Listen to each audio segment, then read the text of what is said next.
ఆవు ప్రాముఖ్యత గురించి మాట్లాడుకుంటే మీరేం చెప్తారు మేడం? అంటే ఇప్పుడు ఉన్న ఉత్పత్తులకు సంబంధించి వీటికి కేవలం అందరూ పాలు వీటికి సంబంధించి అంటున్నారు. దీని గురించి మీరేమో వ్యవసాయంలో ఆవు ప్రాధాన్యత చాలా ఉందండి.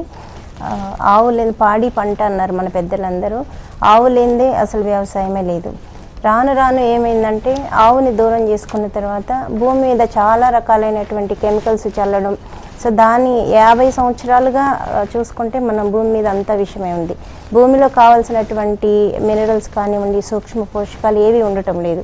దానివల్ల భూమిలోంచి పండేటటువంటి ఆహార పదార్థాల్లో కూడా ఇవాళ ఏమీ లేని దానివల్ల ప్రతి ఒక్కళ్ళు కూడా విటమిన్ ట్యాబ్లెట్స్, మినరల్ ట్యాబ్లెట్స్ ఇలాంటివి వాడవలసిన దుస్థితి ఏర్పడింది.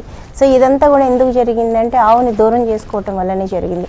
బ్రిటిష్ వాళ్ళు చేసినటువంటి కుట్రలో భాగంగా మనం ఈరోజు అందరం కూడా ప్రతి ఒక్కళ్ళు వ్యవసాయంలో ఆవు అనేది లేకుండా అయిపోయింది. ప్రతి ఒక్కళ్ళు కూడా యూరియా షాపుల నుంచి ఎరువులు తెచ్చుకోవటం కానివ్వండి ఇవన్నీ చేస్తున్నారు.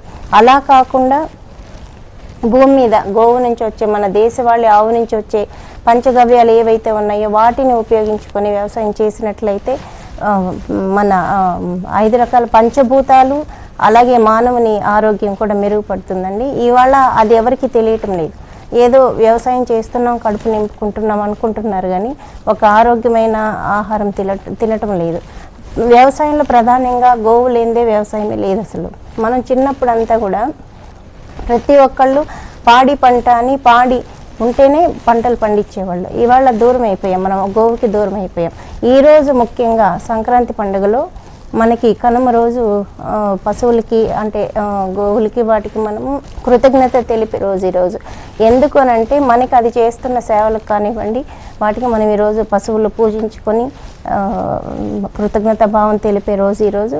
ప్రతి ఒక్కళ్ళు రైతు గోశాలలో కాకుండా గోవులు రైతు దగ్గర ఉండాలి అనే కాన్సెప్ట్ తోటి మేము వ్యవసాయం చేస్తూ చూపిస్తూ పంచగవ్యాలన్నింటినీ కూడా ఈరోజు తయారు చేస్తూ మానవుని ఆరోగ్యం కోసం అని చెప్పి పంచగవ్యాలు తయారు చేసి వాటిని విస్తృతంగా మేము ప్రచారం చేయడం జరుగుతుంది.